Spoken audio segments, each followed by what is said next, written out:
ನನ್ನ ಕಣ್ಣುಗಳ ದೌರ್ಭಾಗ್ಯವೇ, ನನ್ನ ಕಣ್ಣುಗಳ ದೌರ್ಭಾಗ್ಯವೇ. ಹೊರಟು ನಿಲ್ಲುವ ವೇಳೆಯಲ್ಲಿ ಅಣ್ಣನಲ್ಲಿ ಹೇಳಿದ್ದೆ, ನೀನು ಪೂರ್ತಿಯಾಗಿದ್ಯಣ್ಣ, ನಾನು ಬೆಟ್ಟದಲ್ಲಿಗೂ ಯೋಗ್ಯನಲ್ಲವೇ.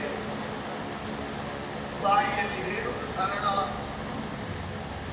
ಪೂರ್ತಿಯಾಗಬೇಕಾದ್ರೆ ಎಂತ ಬೆಟ್ಟದಿರಬೇಕು. ಒಂದೇ ಬೆಟ್ಟಿನಲ್ಲಿ ಕಲ್ಲ ವಿಗ್ರಹವಾಗಿ ಹೋದೆ, ಸುಳ್ಳಡಗಿತು ಕಣ್ಣತ್ತಾದ ದೃಶ್ಯ. ಕಲ್ಲನ್ನಾದರೂ ಕರಗಿಸಬೇಕಪ್ಪ. ಹರ ಹರ ಹರ ಹರ ಹರ ಹರ. ಬಿದ್ದಿದ ತಡಿಕೆಯನ್ನು ಸರಿಸಿ ನೋಡಿದಾಗ ಎಲೆಮನೆಯಲ್ಲಿ ಹುಲ್ಲ ಹಸೆಯ ಮೇಲೆ ಮಲಗಿದವಳು.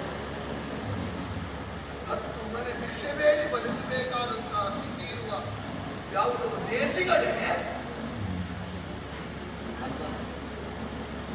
ಈ ಪ್ರಪಂಚವನ್ನು ಬಿಟ್ಟು ಸೇಚನ ಮಾತ್ರದಿಂದ ಪರಿಶುದ್ಧಗೊಳಿಸುವಂತಹ ಗಂಗೆಯನ್ನೇ ತನಗೇಳಿಸಿದ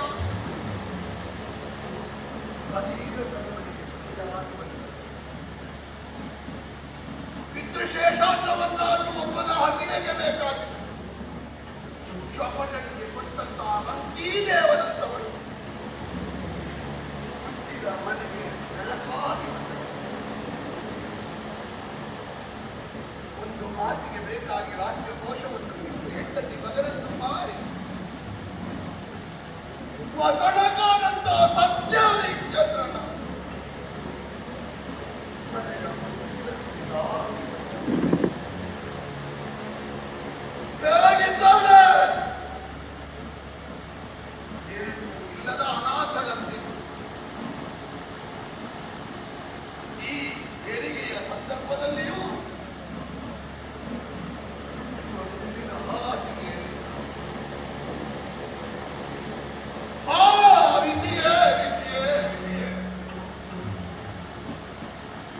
ನಾವು ನಮ್ಮ ಮನಸ್ಸಿನ ಆಸೆಯಿಂದ ಹೃದಯದಲ್ಲಿ ಬರೆದಂತಹ ಆ ವಿಧಿಯನ್ನು ಕೂರಿ ನನ್ನಂತ ಅಳಿಸಿಬಿಡ್ತಾನೆ.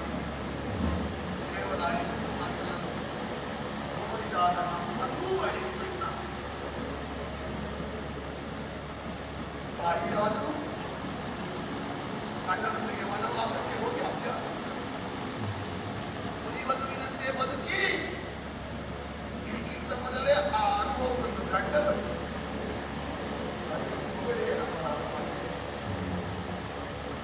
ಕೆಸರಿನಲ್ಲಿ ವಜ್ರದ ಕಲ್ಲು ಬಿದ್ದರೂ ವಜ್ರದ ಒಳಗೆ ವಾಸುವುದಿಲ್ಲವಲ್ಲ. ತರಣಿ ಬೇಡದ ಶಿಶುಗಳು,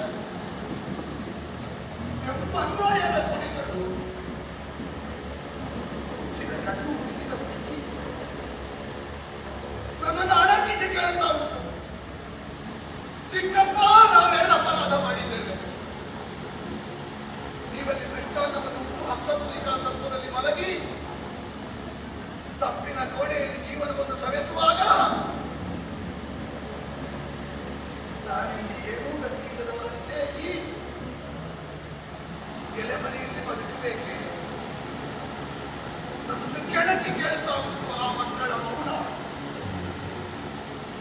60,000 ವರ್ಷ ಕಳೆದ ಮೇಲೆ ನಮ್ಮನ್ನು ಪಡೆದಂತಹ ನಮ್ಮ ಅಪ್ಪಯ್ಯ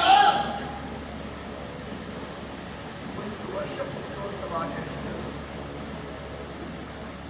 ಅಂತ ಅಪ್ಪಯ್ಯನ ಹಿರಿಯ ಮಗನ ಮಕ್ಕಳಿಗೆ ಇದಕ್ಕೆ ಬೇಕಾಗಿ